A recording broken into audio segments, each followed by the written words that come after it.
Okay, so welcome back to the second day of our Hodge theory conference. So it's a great pleasure to welcome back Jun Hu for the second talk of his lecture series on Kazhdan-Lusztig theory and singular Hodge theory for Matroids. Okay, thanks and welcome back. So I'll continue what I started talking about yesterday by recalling some of the basic definitions and the result that I have introduced. So the main object is this thing called a matroid, and the actual definition doesn't really matter to us. One thing to remind of ourselves is that it's just a bunch of subsets of a given finite set. But it can be presented in two different ways. It can be given to you as a set of bases, each of which is a subset of a fixed size inside the given finite set E, which we will refer to it as a ground set, that satisfies the exchange axiom. And another way of presenting it is by listing all the flats of the matroid, which is naturally a poset under the usual inclusion between the finite sets. And this has its own axiomatization that is secretly equivalent to the basis exchange axiom. And I'll often going to refer to the rank of the matroid M, which is in terms of a basis, it's the cardinality of any B in script B, so one of the bases. In terms of the graded poset L, the lattice of flats, this is the height of that poset. So we have B or we have L. So probably the most easy, yet quite non-trivial, and in fact rather difficult objects to understand is the case of rank 3 matroids. So rank 1 matroids are trivial, rank 2 matroids are nearly trivial, rank 3 matroids, depending on which questions you ask, it can be impossible to answer. But it is what it is. And the main example comes from a configuration of points, which I'm going to refer to it as the same letter E, in a projective plane. So whenever you have a finite set of points in a projective plane, not all of them contained in a line, you have a rank 3 simple matroid. So ignore the adjective simple. So this part, that's just there to be technically correct. But it is what you would expect it to be. So basis is supposed to be all triple of points inside E, which is not in any line. So these are the collection of all the triple points that are in general position with respect to lines. So those are the bases, and the claim here is that no matter which finite subset you start with, this B, script B satisfies the exchange axiom for matroids. And in terms of the lattice of flats, this is equally easy to describe explicitly in this case. This now has a height 3 poset, graded poset there. So there's a L0, L1, and L2, and L3. And L0 is the empty set, L3 is the whole set E. So the only interesting part is L1 and L2. And these are simply the set of all points in E and the lines spanned by points in E. So this is a setting of this de Bruijn and Erdős theorem, where you study a collection of points and the collection of lines spanned by subsets of points. The slightly surprising fact here is that, in fact, the converse holds. So conversely, any rank 3 simple matroid can be realized as a point configuration in a projective plane. So rank 3 matroids are really exactly the same thing as a point configuration in a projective plane. And the only caveat here is what we mean by a projective plane. So projective plane here typically cannot be chosen to be one of our friends, which is the projective planes defined over a field. So here, projective plane is the incident structure between points and lines in such a way that for any 2 points, there's a unique line passing through it, and any 2 lines intersect in a unique point, and there are 3 general points, and that is the axiomatization of projective planes. But rank 3 simple matroids are exactly point configuration in projective planes. Okay. And the great advantage, well, mostly psychological advantage for dealing with rank 3 matroids is that we can draw pictures of them and pretend that we understand. So here are some of the examples where I present you points and lines spanned by them. So I'm really showing you the picture of the poset L. But for the simplicity of the pictures, I'm not going to draw 2-point lines. There are usually too many of them. So whenever 2 points are not connected by a line, you imagine that there is a line passing through them. These are the ordinary lines. So for example, you may well be familiar with this configuration of 7 points, say on RP2 or CP2, which spans 9 lines.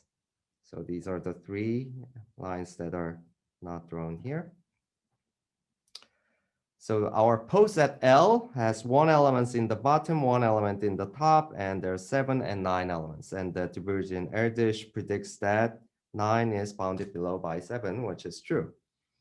Or if you consider the same configuration over the field of characteristic 2, then the 3 ordinary lines that you saw before merges into a 1 single 3-point line, and the numerics becomes 1771.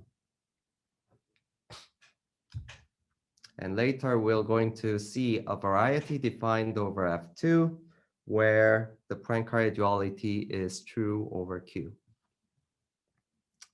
But this 1791 example, you are already seeing the failure of the Poincare duality for that threefold.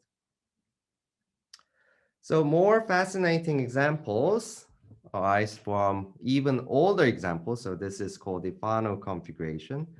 And this picture that you see here is called the non-Pappus configuration because it is different from the configuration that was considered by Pappus several thousand years ago. So what you're seeing here is a 9-point configuration in a projective plane. So 3 of them in a line, 3 of them in a line. You join them in the way as it's shown to produce 3 points in between them. And the point of the picture is that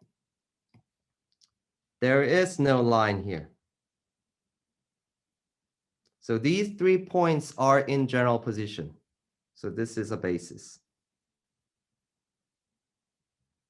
of the matroid that I'm drawing right now. And it is a matroid. So 9 points spanning 17 lines. And if you recall the statement proved by Pappus, you will notice that there are no 9 points in a projective plane that is defined over a field which has this incidence. So this matroid is not realizable over any field. But in fact, it is known that it is realizable over a skew field. And still, vector spaces over division rings, they still define projective planes if it's dimension 3, and this defines a matroid.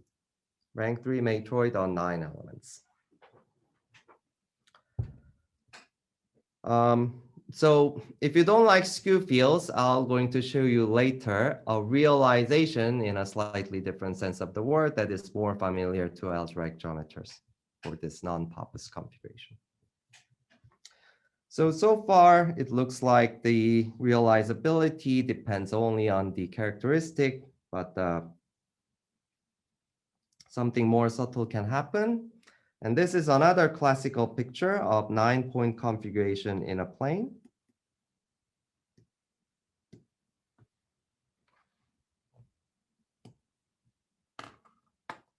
Oh, excuse me.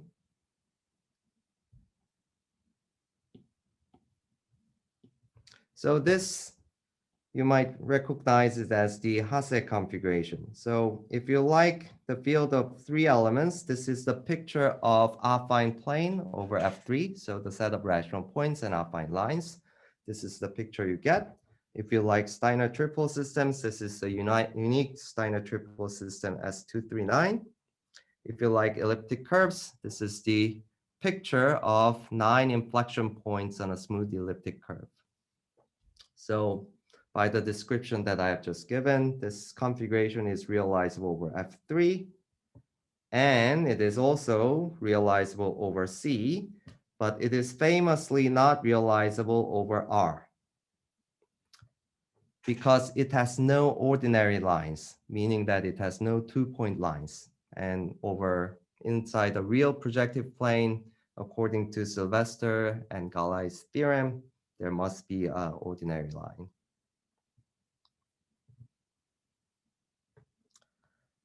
Okay, so rank 3 matroids, definition and examples. Do we have questions?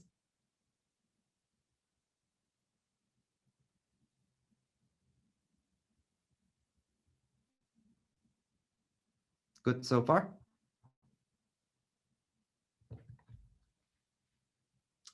Okay, so you can do the same game, not necessarily in projective plane, but projective space of any dimension. So if you have a finite subset of points inside a projective space of dimension d-1, not contained in any hyperplane to make the rank matroid rank D, this determines a rank D simple matroid E on E exactly as before. So the basis consists of D points in E in general position, meaning not contained in any hyperplane. And L consists of all the subspaces spanned by points in E. One thing that is slightly different from the rank 3 case is that really there are much more examples of matroids starting from dimension rank 4. One reason is that there are not that many projective spaces starting from dimension 3. And there are, even if you allow projective spaces over skew fields and so on, simply there are not enough of them to cover all matroids. So, but let me just show you some of the very easy rank 4 matroids just to show you some numerics. So for example, if you start with 4 general points in P3, so this is a picture in P3. I have 4 points spanning 6 lines, spanning 4 planes. So there's a unique minimum and maximum. So I have the sequence 1, 4, 6, 4, 1. And these are in fact the even Betti numbers of some smooth projective variety that we're going to consider later. But if you consider a new point, a 5th point in general position, then you see that those 5 points spans 10 lines, of course, 5 choose 2 by genericity, spanning 10 planes, 5 choose 3 by genericity, and we have 1 and 1.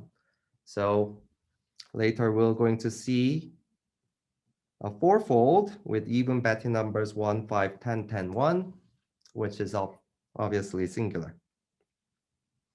And you can get a wide variety of numerics by varying the position of the points into more special positions. So if you move the 5th points into a special position, lying in one of the planes spanned by the rest of the 4 points, then the numbers change to 1, 5, 10. So the number of lines do not change, but the number of planes decrease by 3 to give you 7 planes. So the sequence is 1, 5, 10, 7, 1. And if you move the extra point to even more special position, you have again the case of Poincare duality where you have a 1, 5, 8, 5, 1. And the top-heavy conjecture that we briefly talked about last time predicts an inequality between the first and the third number, 4 and 4, 5 and 10, 5 and 7, and 5 and 5. So sometimes they are equal, and the claim is that when they are not equal, the inequality only goes in one way. Okay, so some examples of rank 3 Metroid and rank 4 Metroids. So here is what we will going to do. For any rank D Metroid given by the lattice of flats, say L, we will going to construct two algebraic objects. So first of which I have introduced before, I will remind you shortly, is the graded algebra, a commutative graded algebra with Q coefficients that I'll refer to as the singular cohomology of L. So that's just a name that I have given to this graded algebra. So this H of L is defined as the graded Möbius algebra of the poset L, and its structure is entirely governed by the structure of this finite poset L. So it's just the poset L viewed in an algebraic way. The more interesting object is the IHL. So this one I'm going to call it the intersection cohomology of L. And it will be a certain graded module over HL with very pleasant properties. And we're going to see that the properties that IHL has, which is predicted by geometry in case when L is realizable over some field, the existence of IHL implies this top-heavy conjecture and also the non-negativity of the Kazhdan-Lusztig polynomial for L. Both of which are entirely combinatorial statement, but it looks like without this intersection cohomology viewpoint, these are rather difficult to approach directly. So one thing that is quite striking is the parallel with the existing theory of Hodge theory for Soragel bimodules and its relation to Kazhdan-Lusztig theory. So this is the theory developed by Ben Elias and Jordi Williamson. And what it does is that for any Coxeter group and every one of its element, say little w in the Coxeter group, big W, they define an IH. So this will be a module over some nice ring. And they prove, for example, Poincare duality, the Arlt-Lefschetz theorem, and the Hodge-Riemann relation, and explain its relation to the Kazhdan-Lusztig polynomials and the representation theory of Hecke algebras and things like that. The existence of this theory is surprising because it applies in a much, much more general setting than that is provided by geometry. So in the geometric case, which consists of very, very tiny portion of the general theory, concerns file groups of root systems. So maybe type A, type B, C, D, F. And in this case, what the theory produces is a combinatorial description of the intersection cohomology of Schubert varieties in those types. But of course, there are huge realm of Coxeter groups that do not arise as file groups. In our case, the picture is like this. So we have this vast realm of all Metroids, and there are truly huge number of them. And the measure zero set in a precise sense of them are occupied by Metroids that are representable or realizable over some field.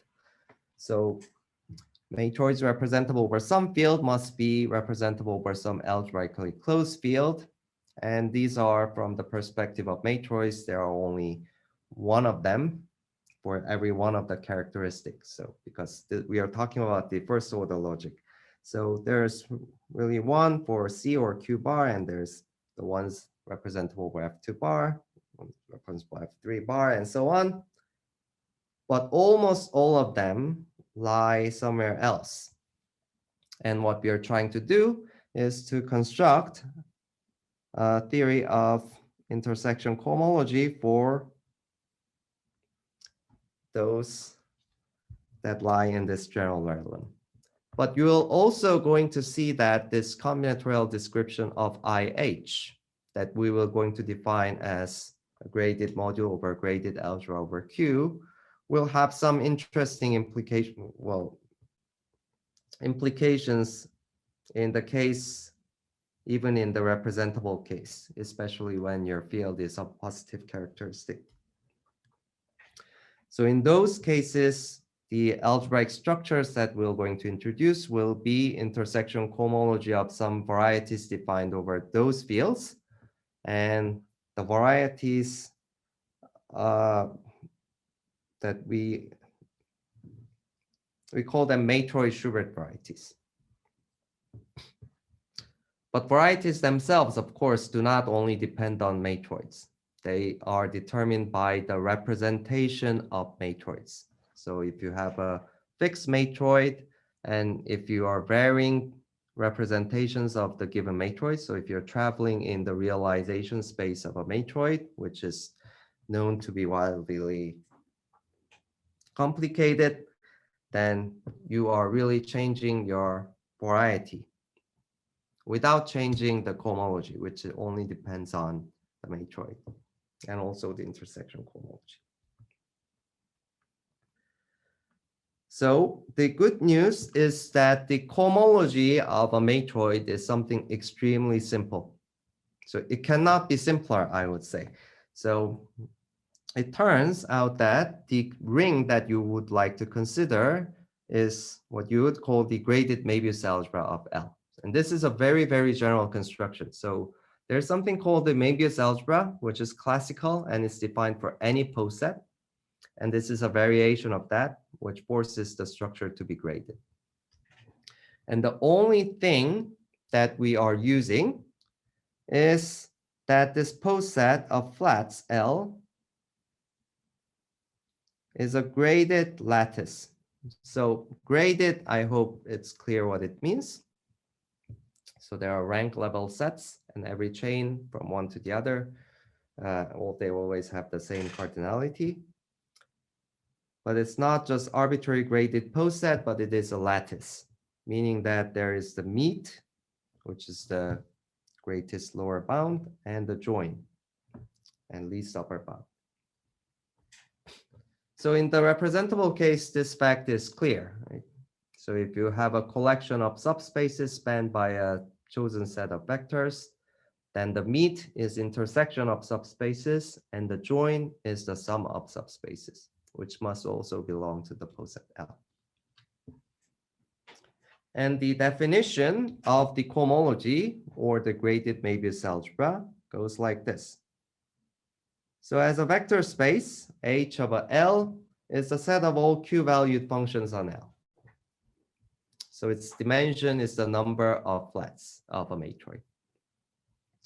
And it is a graded vector space where degree K part, which we write by H of a K, has a basis consisting of indicator functions of rank K flats.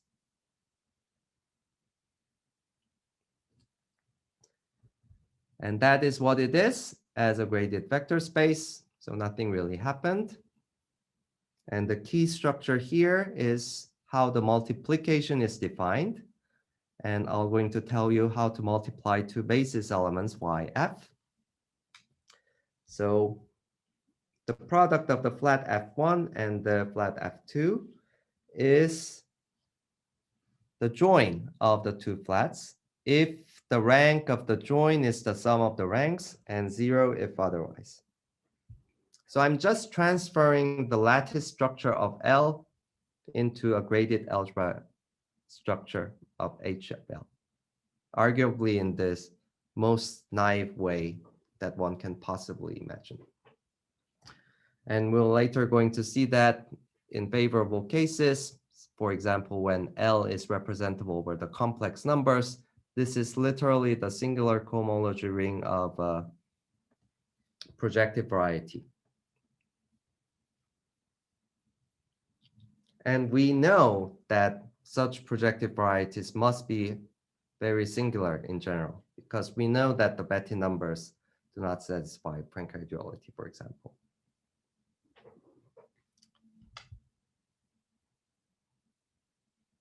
Okay, so cohomology ring of a matroid. Do we have questions?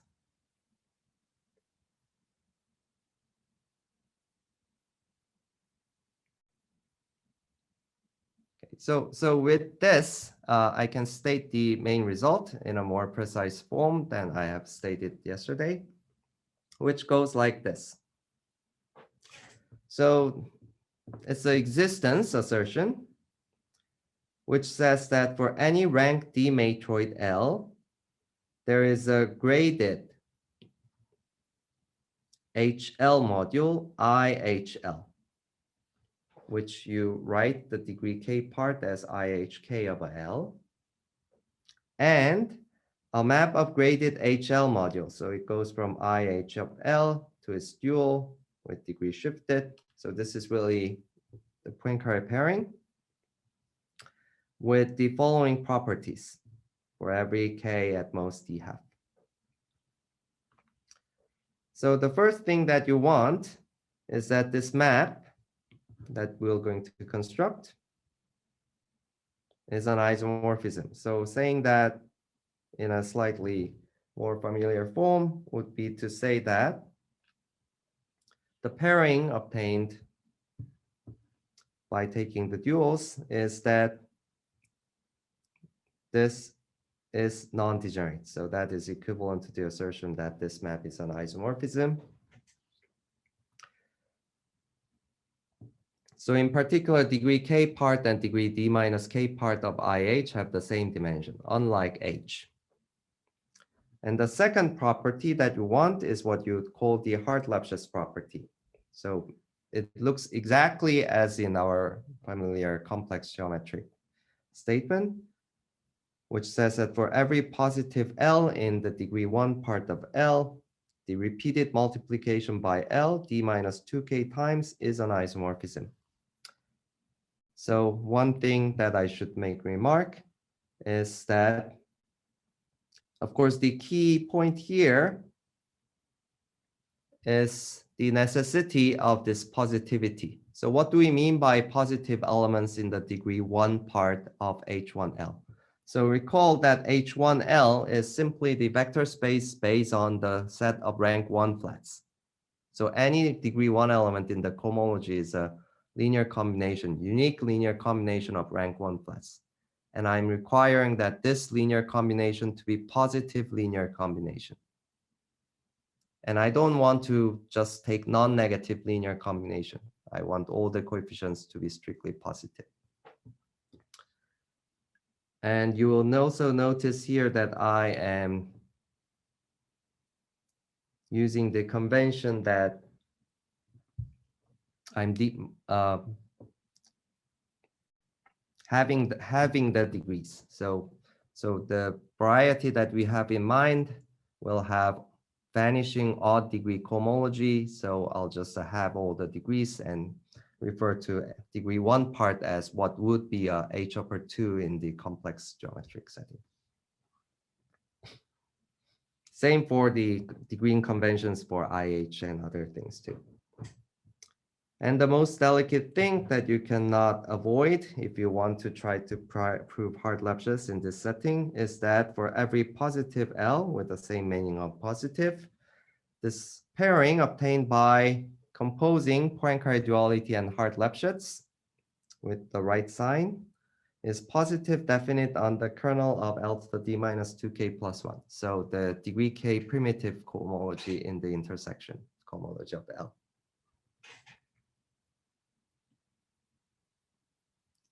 So those three statements is the typical statement that you would expect from any object that you would call IH. And the extra properties that are specific to our object is that what you would call purity. So this degree 0 part of IH is one dimensional. And if you look at the submodule generated by the degree 0 part, then it defines HL. So in general, there will be a map from cohomology to intersection cohomology, which is not necessarily injective, but in many combinatorial settings like ours, this map turns out to be injective. So in our setting, HL is really a submodule of IHL. And why is this useful? Because this is the key property that allows you to deduce the top-heavy conjecture from the combinatorics yesterday from the Hart-Lefschetz property.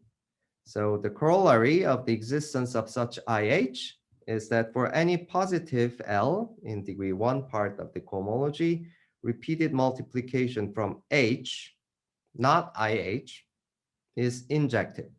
So it used to be isomorphism on IH, but H is a subobject of IH, so it restricts to injective map. And from this, you can deduce that there is an injective map from the finite set of rank K flats to the co-rank K flats, which respects the incidence relations. In particular, the number of rank K flats is bounded above by the number of rank D minus K flats. And this was the statement of the top-heavy conjecture.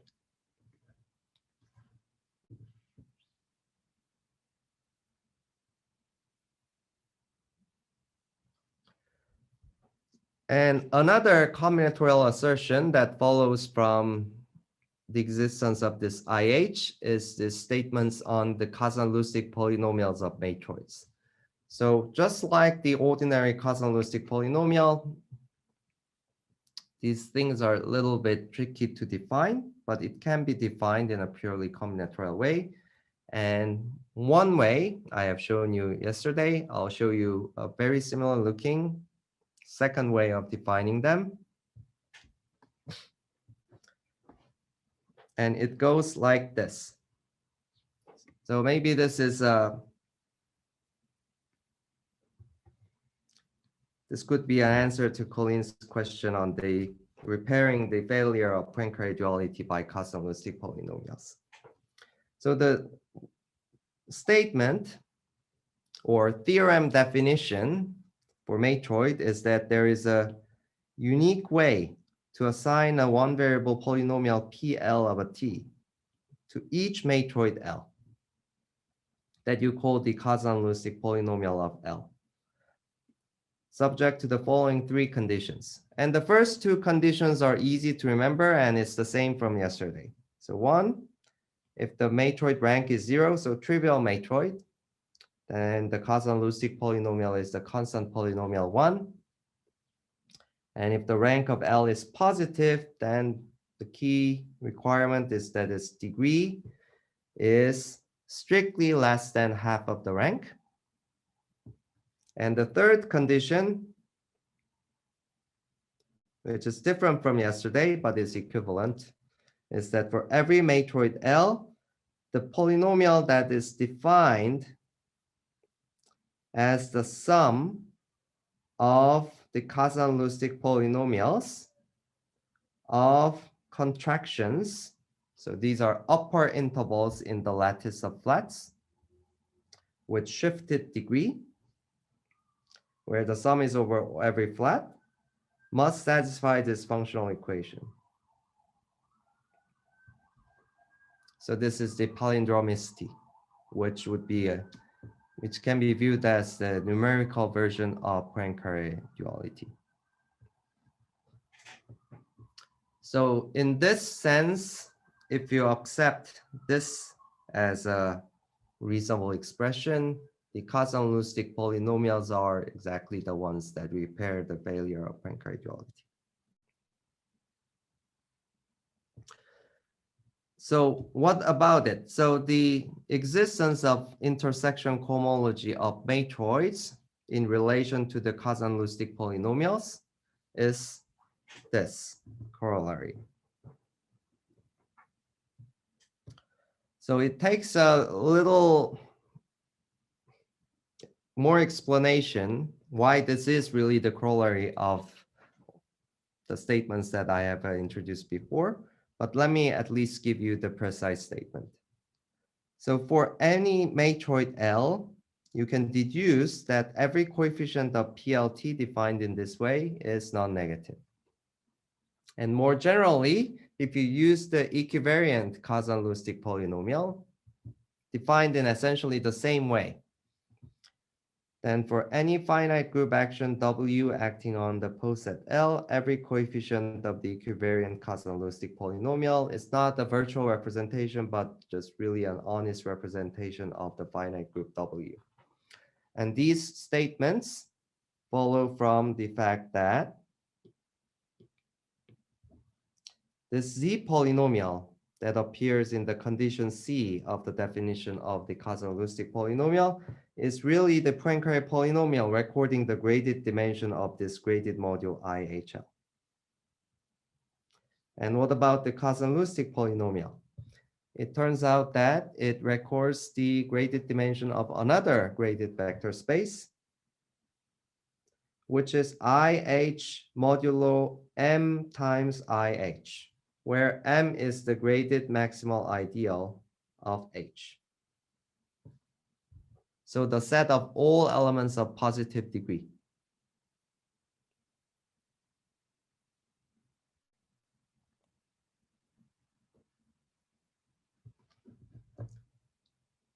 Okay, so that was the end of the statement of the main results.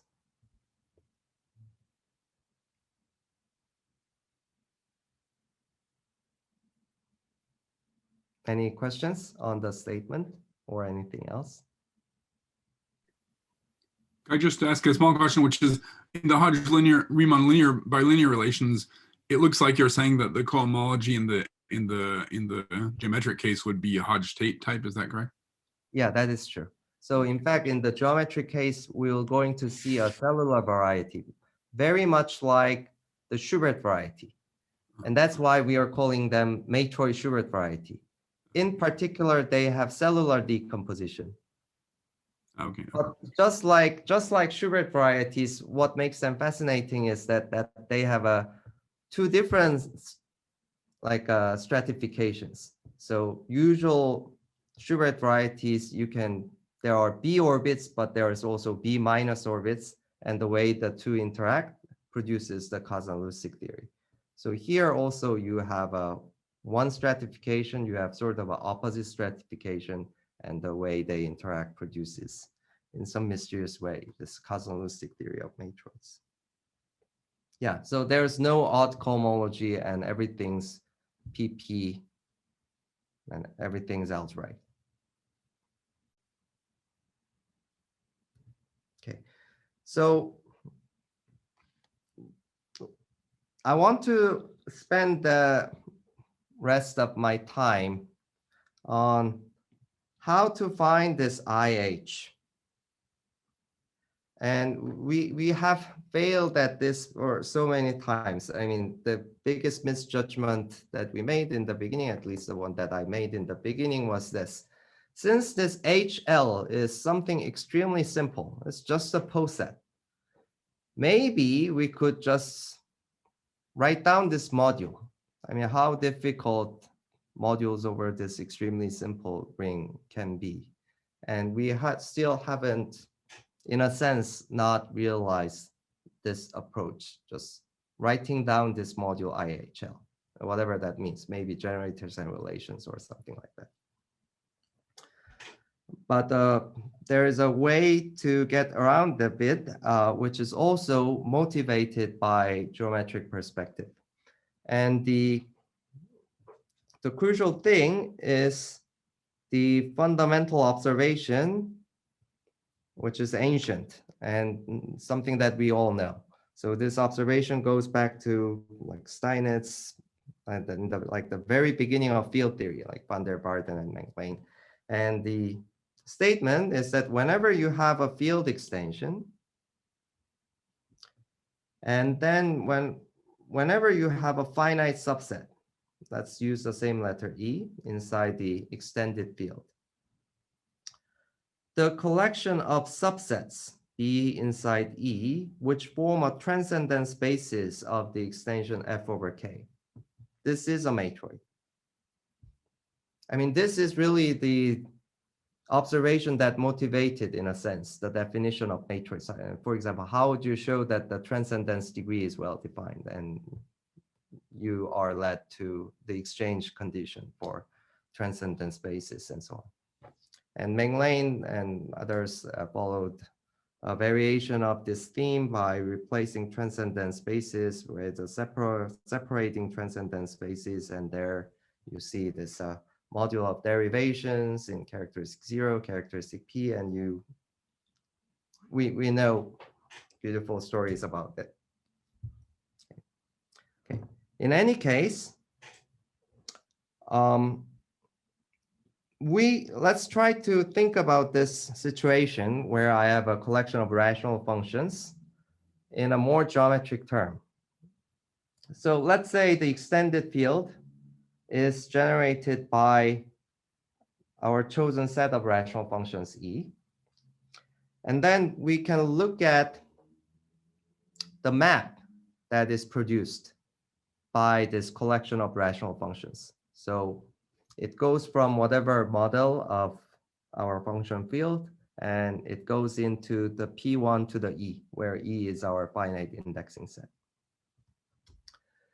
And if you think about it, what this Metroid data with extra numerics added, which records the degree of the algebraic part of the extension, K over E over K over B, is really recording the fundamental class of the closure of the image. So let's say X over E. So here W over B, by that I mean the class of P1 to the B inside P1 to the E.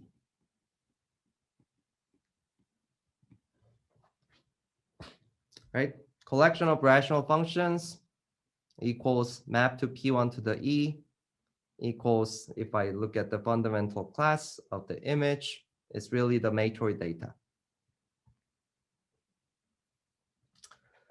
Therefore, you see that the support of the fundamental class of any subvariety of P1 to the E is a Metroid. Right? If you have a subvariety in P1 to the E, you look at the function field, you look at the restriction of those E rational functions, and that defines a Metroid, which determines and is determined by the fundamental class. And more generally, the dual complex of any collection of Neff divisor classes on any projective variety is in fact a Metroid. So the connection between Metroid theory and the intersection theory of positive or non-negative divisor classes is quite tight, and you can say interesting things about it. So there's a paper that I wrote with Peter Branden on the analysis of this class of polynomials that we call Lorentzian polynomials. And you can at least ask some interesting questions about them. Okay, but the point that I'm trying to make here is that the converse is a very delicate question. So fundamental class gives you a Metroid. Converse would be, given a Metroid, can you find the subvariety whose fundamental class is given by that Metroid? So for example, let's go back to our non-Pappus Metroid, which is not representable over any field. In this case, what you can show by combining the classical works of MacLean and others, viewed from this new geometric perspective, you can show that there is no three-dimensional complex subvariety, reduced and irreducible subvariety, X in P1 to the 9. So 9 because there are 9 rational functions, supposedly, whose homology class is given by the set of bases of this Metroid. So this non-Pappus configuration can never arise as the support of the fundamental class of a subvariety. On the other hand, over every algebraically closed field of positive characteristic, In fact, there is such a reduced and irreducible threefold X. So you see that the answer depends on the characteristic being 0 or not equal to 0. And by now, perhaps you feel more familiar with this exotic configuration of 9 rational functions. So the picture that you're seeing here is really the picture of 9 rational functions of some explicit algebraic variety that lives on over a field of positive characteristic, whose algebraic independence is exactly as shown in the picture. Okay, so you can do a lot of fun geometry inside P1 to the E, but the case that matters to us for our goal right now is the easiest special case when all the rational functions are in fact linear functions on a vector space. So algebraic independence between linear functions is really the linear independence of those functions, and it gives us back to the classical setting of representability of matroids. So linear functions on V or vector configuration on the dual V star.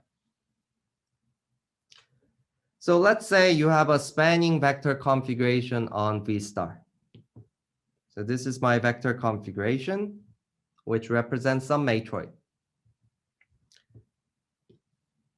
Let's define the matroid Schubert variety Y of A of this vector configuration A, or collection of linear functions, as the closure of the subspace V of F to the E inside P1 to the E. So whenever you have a subspace of F to the E, so F is your field, you can compactify F to the E, this vector space, by P1 to the E. So very simple thing. And you can take the closure of the linear space inside P1 to the E. It's ridiculously simple description of a very interesting class of varieties. And these are what I call the Matroid Schubert variety of A. According to the previous observation, you at least know the fundamental classes of these closures. You notice that as a special case of the previous observation on the fundamental class, the homology class or the fundamental class of this closure is really just the sum of bases, say in the chowing of P1 to the E. And it turns out that if you think about how to actually compute the closure, which is not as easy that you imagine, but you can do it. The obvious cellular decomposition of P1 to the E as a compactification of the vector space restricts to a cellular decomposition of the Matroid Schubert variety for every one of the Matroid Schubert variety on E. And it turns out that the poset of cells of YA is exactly the lattice of flats of L. So basis description is really the description of the fundamental class. So, and lattice of flats of description of a matroid is really the description of the cellular poset. And it's mildly amusing that one determines the other in this very special setting. So this cellular decomposition defines an explicit isomorphism between HL. Maybe you want to change the coefficient field to QL in the case of positive characteristic, and the L-adic homology ring of YA. So the basis element that I have used, denoted YF, is the Poincare dual of the class corresponding to the cell labeled by F.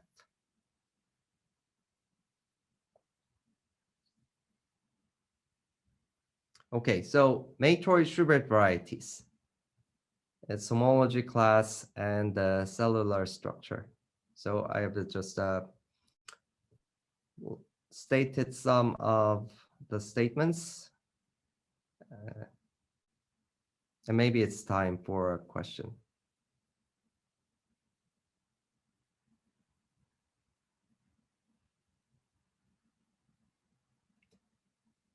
Okay, so our initial goal was to, well, since we know explicitly what the cohomology ring is, maybe we can just write down in some way the intersection cohomology of YA in the realizable case, and notice that maybe the answer depends only on the matroid, which was not clear in the beginning. And maybe take that as the definition of IH. And we tried a few things, and one of the obvious things that you would try in this setting is the following. So unrealized plan.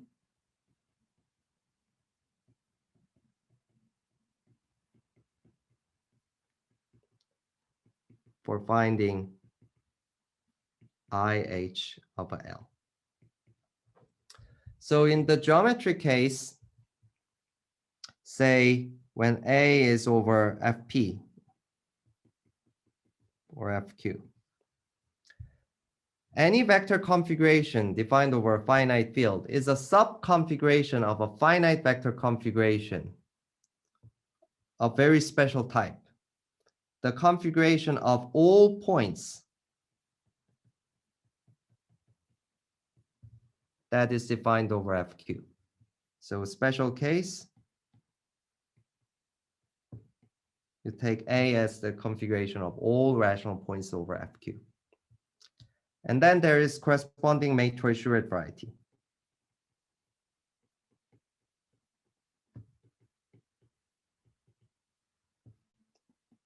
Y of a P to the D minus 1. Q. This variety is not smooth, but its cohomology, you can explicitly check that it's almost smooth. So it satisfies Poincare duality, Hart-Lefschetz, and Hodge-Riemann relations. And any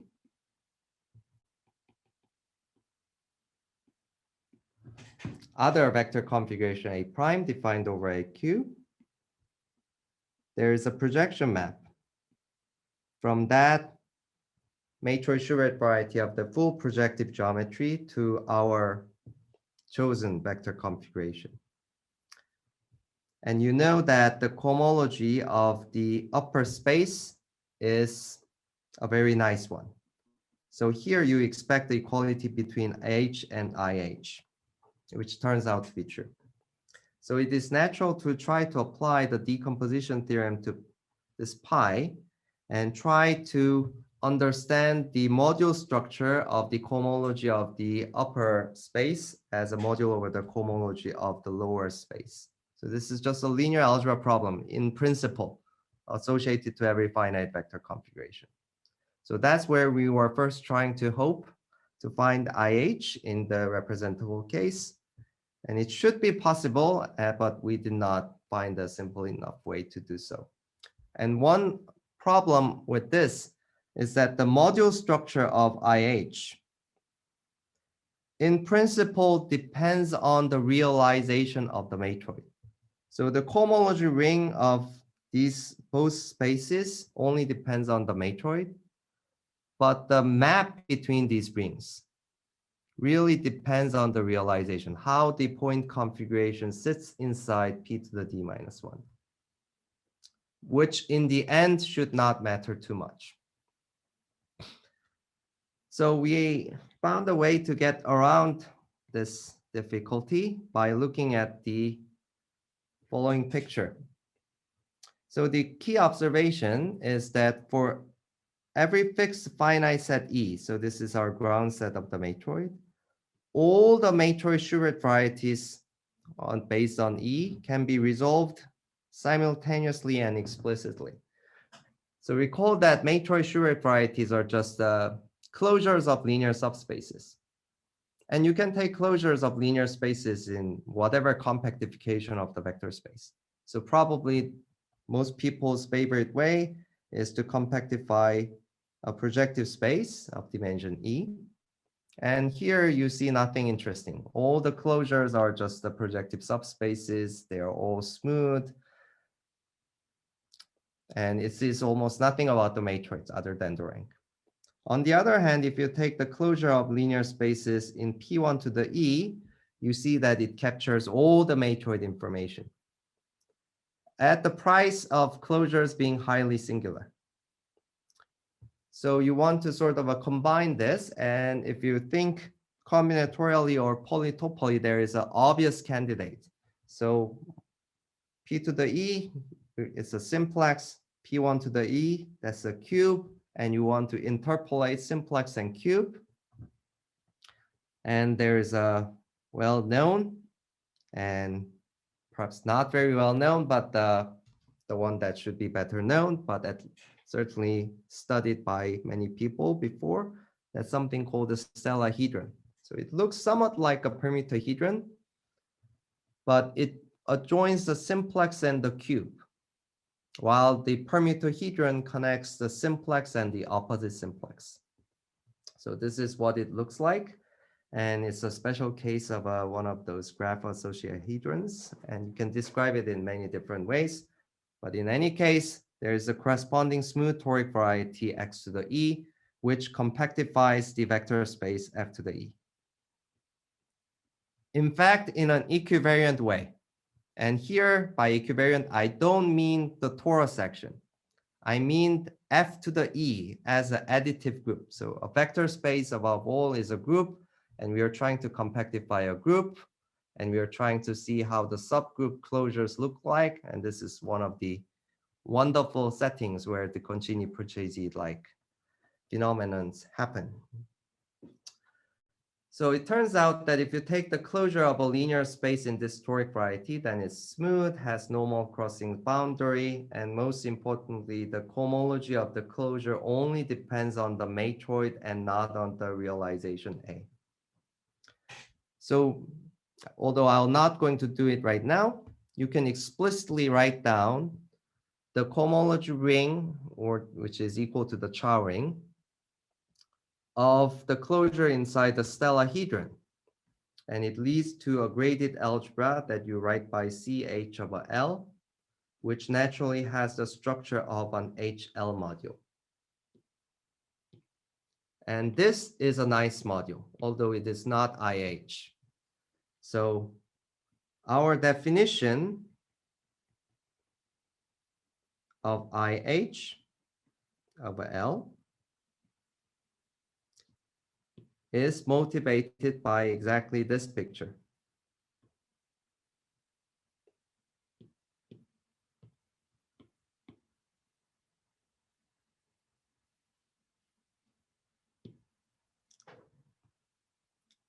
IHL, and we are only defining up to isomorphism of graded HL modules, is the unique indecomposable HL module summand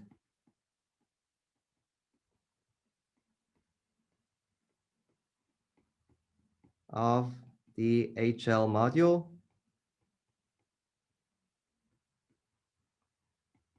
CHL.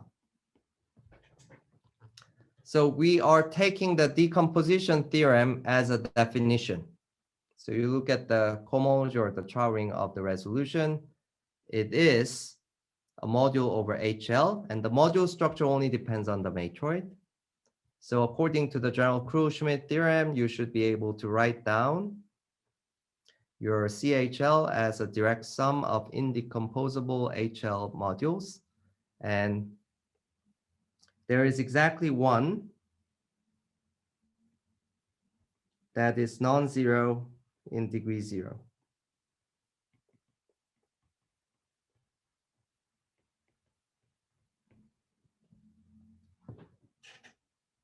So this defines IH of L up to isomorphism of HL modules. And you cannot really, this Krull-Schmidt theorem does not singles out an explicit submodule. It only defines an isomorphism class of a summand. So this is one of the difficulties that you have to face when you are actually trying to prove certain things like Hart-Lefschetz theorem for this IHL. So it floats around inside of CH over L, but there is a way to pin down, and that is the definition of IHL, and maybe that's it. Okay, so maybe time for questions. Okay, well, so let's thank June for the talk. Very nice talk. Okay, so does anybody have any questions? So I have a question about the generality of your last observation. So if you have a resolution of singularities and you look at the usual decomposition theorem, then can you single out the IH downstairs in the same way?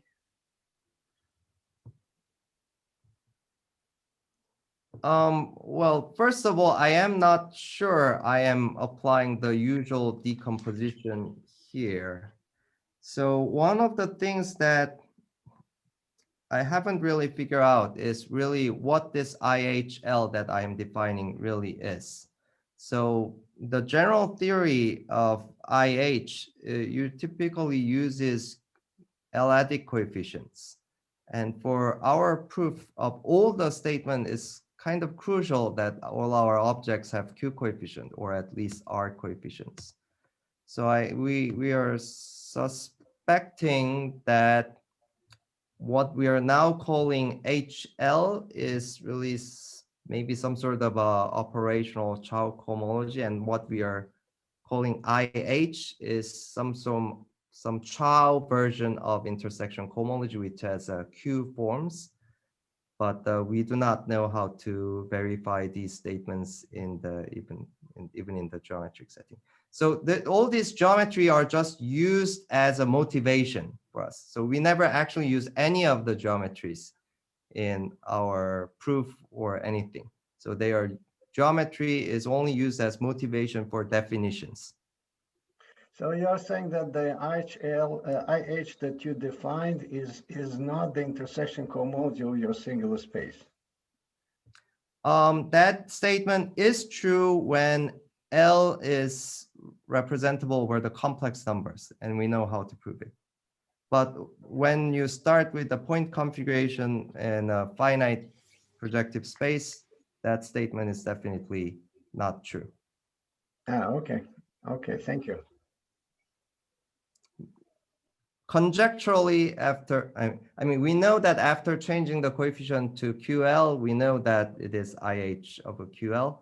And the surprising thing here for geometers is that all these IHs have like a Q forms, so that you can start talking about Hodge-Riemann relations. With this L-adic coefficient, you cannot even talk about Hodge-Riemann relations.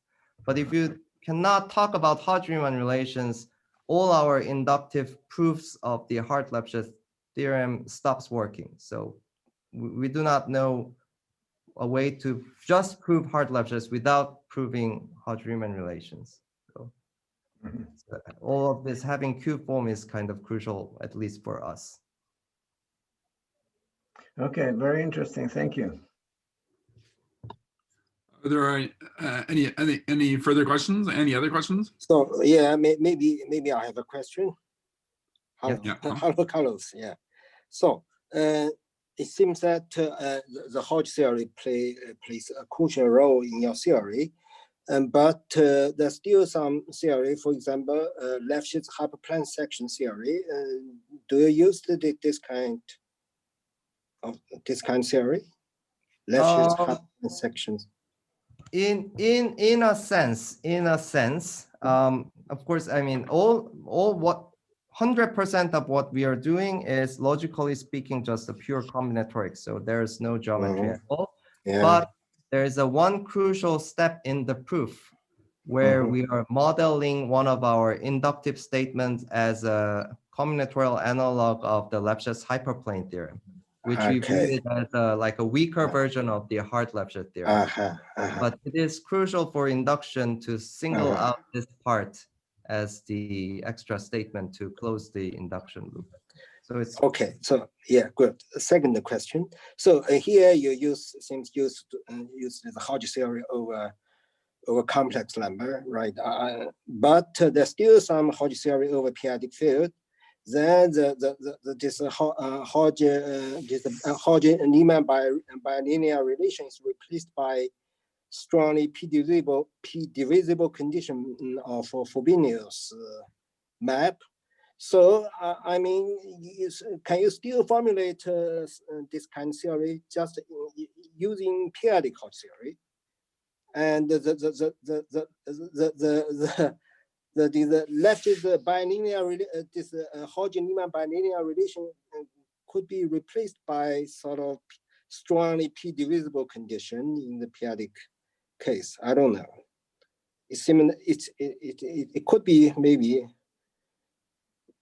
yeah, I do not know. I do not know. That may be interesting. Yeah. Okay. Any further questions? Yes, do you know what the Kazhdan-Lusztig polynomial is when L is the lattice of all subspaces of a finite dimensional vector space over a finite field? Yeah, so that one I know. So this is the case when I'm looking at the point configuration of all rational points on finite projective space over FQ. And this is, in fact, the case when H is equal to IH,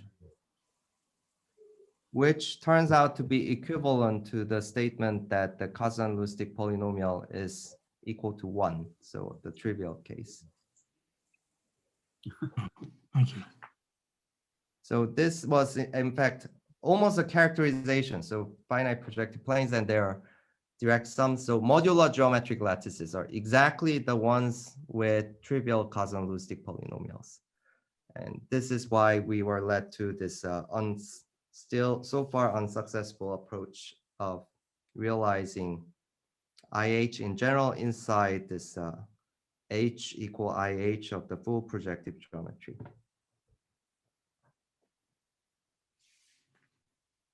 Are there more questions? Can I just add a small question? When you say that the IH is only defined as up to isomorphism as some indecomposable subend, I guess, does that mean that there's a lack of functoriality? It turns out that there is a functoriality. So if you go back, this I have briefly mentioned the theory of equivariant Kazhdan-Lusztig polynomials, where whenever I have a finite group acting on my L, I can realize all the coefficients equivariantly. So what happens is that this IH admits a natural action of W for whatever group action. So in that sense, there is a functorial action. And if you look at the proof, how all these Hartlebsch's and Hodge-Riemann are proved, and how do you handle this indecomposable subend, which a priori is only defined up to isomorphism, we are really producing a canonical decomposition of CH, which is canonical in some particular sense. And we don't know geometrically where this canonicity is really coming from, but it's just a judicious combinatorial choice at this point for us. But this choice allows us to preserve all the functoriality. Okay. Are there any more questions? Okay, so if not, let's thank June again for a very nice talk, very nice series of lectures. And so we'll reconvene at 10:30 Miami time, if I'm not mistaken, in 20 minutes.